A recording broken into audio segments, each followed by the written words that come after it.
Toll नाके पर अगर आप कभी गए होंगे तो वहां पर देखा होगा कई स्टेज में टोल्स बने होते हैं, जैसे फिगर में दिख रहा है ये फर्स्ट सेकंड थर्ड। एक साइड आने के लिए एक टोल है, दूसरे साइड जाने के लिए दूसरा लाइन होता है। अब इस टोल को जरा सा आप इमेजिन करिए इस फॉर्म में। यहां पर आपको फिगर में दिख रहा है one toll get in single way, ठीक, 3 toll get in a single way and 3 toll get in 3 वे। तीनों 3 तरह के टोल हैं। तीनों टोल में क्या डिफरेंस है? पहला में डिफरेंस ये है कि जितने सारे व्हीकल्स एक ही वे से क्रॉस कर रहे हैं, ठीक है, जिसके कारण उसका स्पीड जो स्लो होगा। और सेकंड में ये शो किया जा रहा है कि जो एक गाड़ी को 3 जगह रुकना पड़ रहा है, पहले के मुकाबले और उसका स्पीड जो होगा स्लो होगा, गाड़ी बहुत स्लो वहाँ से क्रॉस करेंगे। और थर्ड में ये डिफरेंस दिखाया जा रहा है, वहाँ पर 3 गेट हैं, तीनों अलग अलग हैं और वहाँ पे सबको बांट दिया गया है कि इस तरह से ये गाड़ी क्रॉस करेंगे तो वहाँ से जो स्पीड होगा सबसे हाई होगा, क्योंकि वहाँ से ये गाड़ी क्रॉस करेंगे किए जा सकते हैं, वहाँ पे वे ज़्यादा है। हाँ, तो ठीक है, बहुत बढ़िया। अब आप एक चीज देखिए, थोड़ा टाइम कैलकुलेट करिए।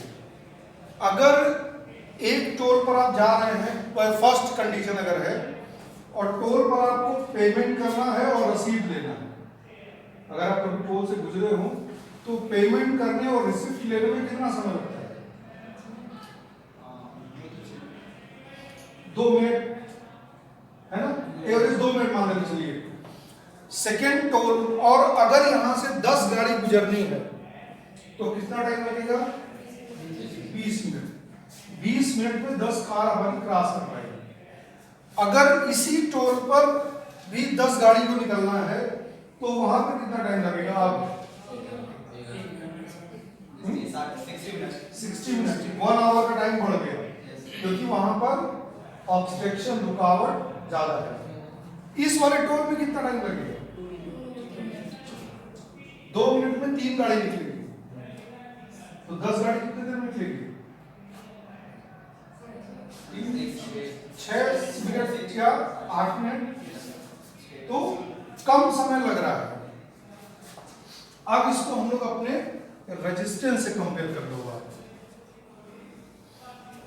देख लो ध्यान से, अगर सिंगल रेजिस्टेंस है तो जो हमारा टोल का जो उसको टोल या रेजिस्टेंस के रूप में कंपेयर कर लो अगर आप, तो एक फिक्स रेजिस्टेंस शो करेगा। बगल वाला 3 रेजिस्टेंस सीरीज में है तो उसका रेजिस्टेंस ज्यादा शो कर रहा है, पैरेलल वाला है उसका रेजिस्टेंस कम शो कर रहा है, ठीक।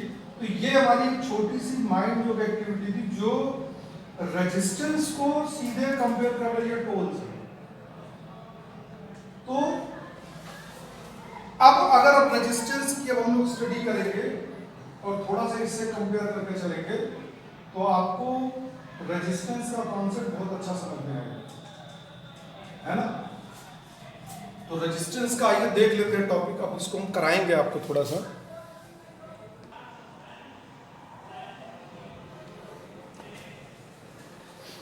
रेजिस्टेंस का अगर आप डेफिनेशन अगर आप देखेंगे तो resistance is a property of register that can produce obstruction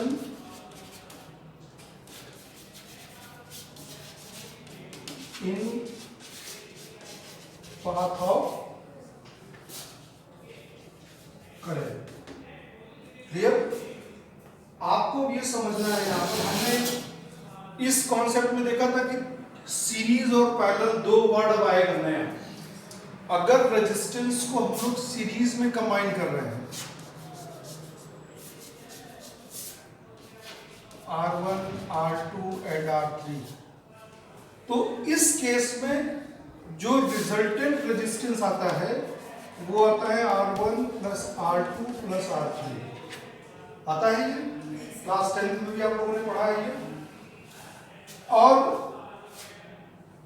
मतलब कि अगर इसको आप बीच वाले टोल से कंपेयर करें, 3 resistance in placed in series, तो उस पे पहले वाले केस में देख रहे थे कि 2 मिनट में 10 वहीकल का था, और अगर हमारे पास 10 वहीकल निकलनी है, 2 मिनट में 1 वहीकल का था, तो 20 मिनट का टाइम यहाँ लग रहा था। अब यहाँ पर तीनों टोल बीच में है, तो टाइम आपका यहाँ पर 60 मिनट मतलब बढ़ जा रहा है। जितने टाइम्स ब्रेक होगा उतने टाइम का टाइम बढ़ता जाता है। अब आपको मैं बता दूं, पैरेलल की केस में अगर आप आएंगे तो पैरेलल में क्या होता है कि जो सबसे कम वैल्यू का रेजिस्टेंस है उसकी इक्विवेलेंट वैल्यू उससे भी कम होती है। कभी आपने देखा है कि नहीं? अगर हम 3 रेजिस्टेंस को अगर यहां सीरीज में लगा रहे हैं, 1 ओम, 2 ओम एंड 3 ओम, क्या वैल्यू आएगी इसकी? 6 ओम, 1 + 2 + 3 6 आ गया। अगर इसको पैरेलल में लगते हैं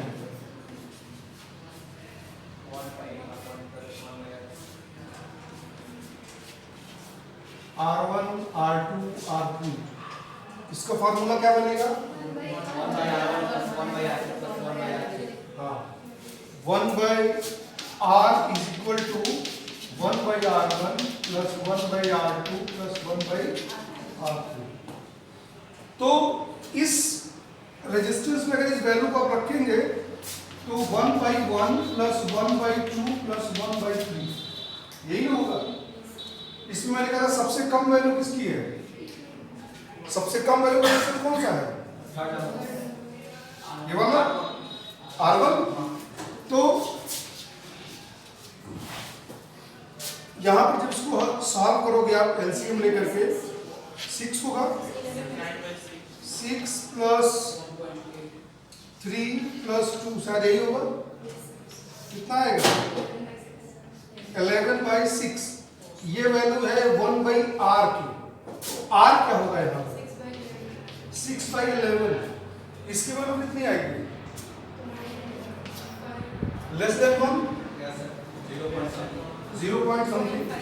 तो एक आपको एक देखो बहुत अच्छा कॉन्सेप्ट ये है कि रेजिस्टेंस को जब पैरेलल में जोड़ा जाता है तो जितनी भी रेजिस्टेंस पैरेलल में जुड़े हैं उसमें से जिसकी सबसे कम वैल्यू होगी वो रेजिस्टेंस वैल्यू उसकी इक्विवेलेंट वैल्यू आती है रेजिस्टेंस की। समझ में आ रहा है? आप कभी ऐसे अगर हम WE से पढ़ रहे हैं आप सब्जेक्ट में, तो आप ये देखेंगे कि जब कभी आप कंपटीशन का एग्जाम अटेंड करेंगे, किसी भी कंपटीशन में आप बैठेंगे और इस तरह का सवाल अगर आ रहा है एग्जाम में, और अगर आपका पैरेलल कॉम्बिनेशन दे दिया है ऊपर में, उसमें बहुत अजीब अजीब वैल्यू लिखी हुई है रेजिस्टेंस की, और पूछ दिया कि इसकी इक्विवेलेंट वैल्यू क्या है, तो कंपटीशन के सवाल ऐसे होते हैं कि जो आप एक बार में माइंड में सोच के भी आप उसको अटेंड कर सकते हैं।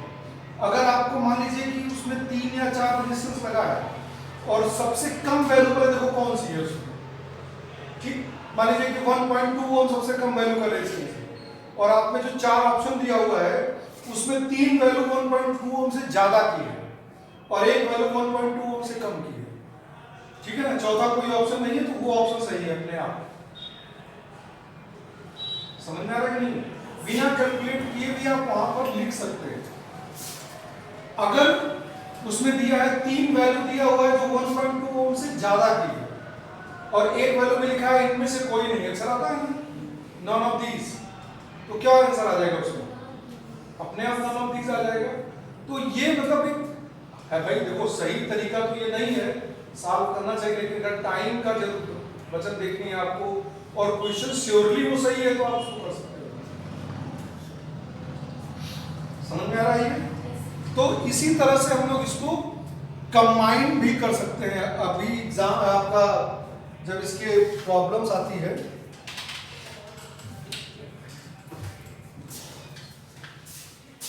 जब क्वेश्चंस आपके आते हैं एग्जाम में, तो इसमें कुछ क्वेश्चन मिक्स भी आते हैं। कभी आपने मिक्स क्वेश्चन अटेम्प्ट किए कि नहीं? इसके एक थोड़ा सा मैं टिपिकल क्वेश्चन लिख रहा हूं।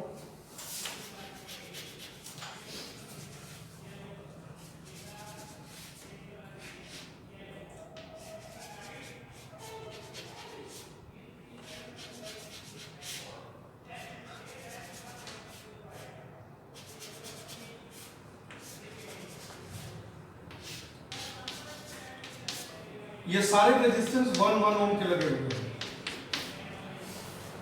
अगर इस टाइप का क्वेश्चन आता है तो कैसे करेंगे? पैरेलल कहाँ कहाँ दिखेगा आपको? सीरीज का निकालेंगे, ऊपर सीरीज है, कहाँ से ऊपर सीरीज का निकालेंगे। करो आकर के देखें।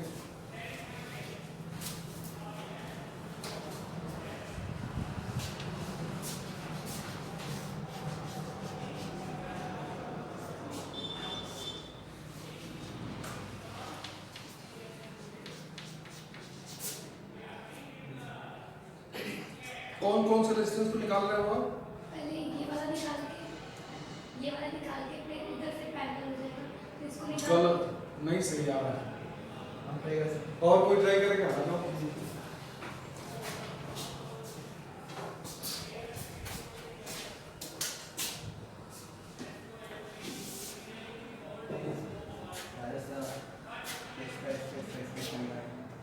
तो भी गलत है।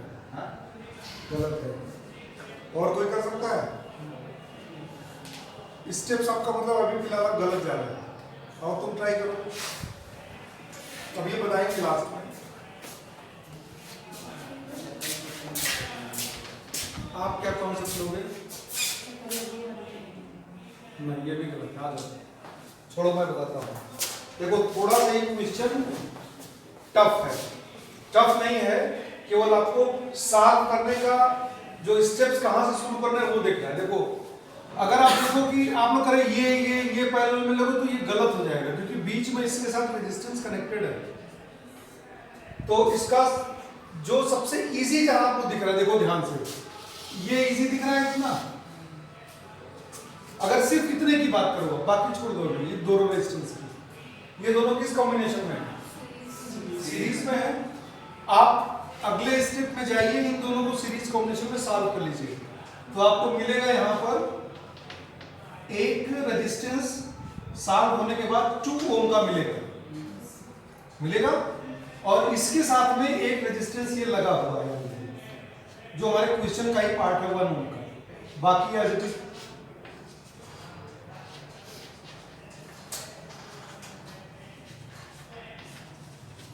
दिख रहा है। यही तो फिगर है, हमने इस रेजिस्टेंस को सॉल्व कर लिया। अब ये दोनों किस कॉम्बिनेशन में दिख रहा है? पैरेलल दिख रहे हैं। तो यानी कि 1/1 प्लस 1/2 पैरेलल में ही तो फॉर्मूला है, मींस 3/2, यानी कि r इज इक्वल टू आएगा 2/3। ये इन दोनों का कॉम्बिनेशन हो गया। तो अगले स्टेप में आप इसको सॉल्व करके आप सीधे लिख दीजिए, सॉरी 2/3, और ये 1। अब ये दोनों किस में है?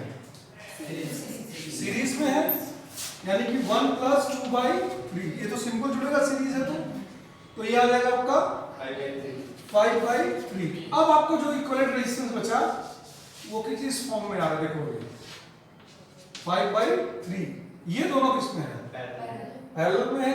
ये 1 ओम है, तो 1/1 प्लस 1/5/3, यही ना होगा। इसको और हल करो तो 1/1 प्लस 3/5, यानी कि आपका एलसीएम होगा 5 प्लस 3/5, 8/5। तो इक्विवेलेंट रेजिस्टेंस होगा ये 5/8, यानी कि ये साथ होकर के हो गया 5/8। अब ये दोनों सीरीज में है, फिर तो 1 प्लस 5/8 कितना हो जाएगा? 13/8। ये अब सिंगल एक रेजिस्टेंस बचेगा इस तरह से, ये इसके पैरेलल ही है, तो 1 प्लस 8/20, तो 1/1 मतलब सॉरी उल्टा करके जोड़ोगे ना उसको, तो उसकी भी कुछ वैल्यू आएगी। कितनी आएगी? 8/21।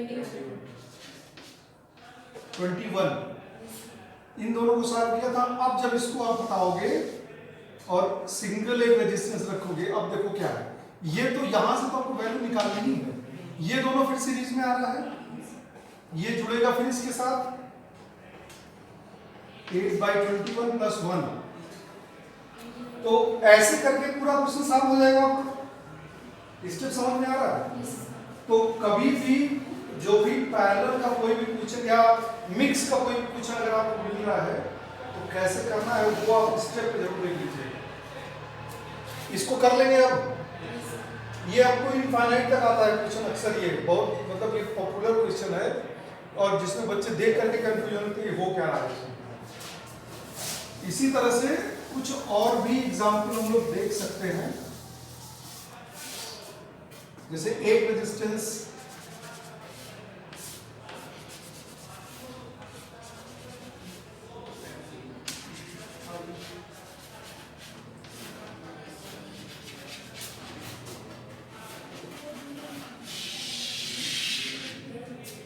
अगर ये करना है तो सबकी वैल्यू होंगी 1 ओम 2 ओम 2 ओम 1 ओम 2 ओम 2 ओम। इसको कैसे करेंगे? बिल्कुल उसी तरह से स्टेप्स में देख लीजिएगा। पहले ये दोनों सीरीज में है, सॉल्व कर लेंगे, फिर आपको ये पैरेलल मिल जाएगा, पैरेलल में कर लेंगे और फिर ये सब सीरीज में मिल जाएगा। अगर आप शुरू से करना शुरू कर देंगे तो गलत हो जाएगा। ये सब सीरीज में ले लेंगे तो गलत हो जाएगा क्वेश्चन आपका। क्लियर? समझ में आ गया नहीं? Yes sir. तो इसको करिएगा प्रैक्टिस आप।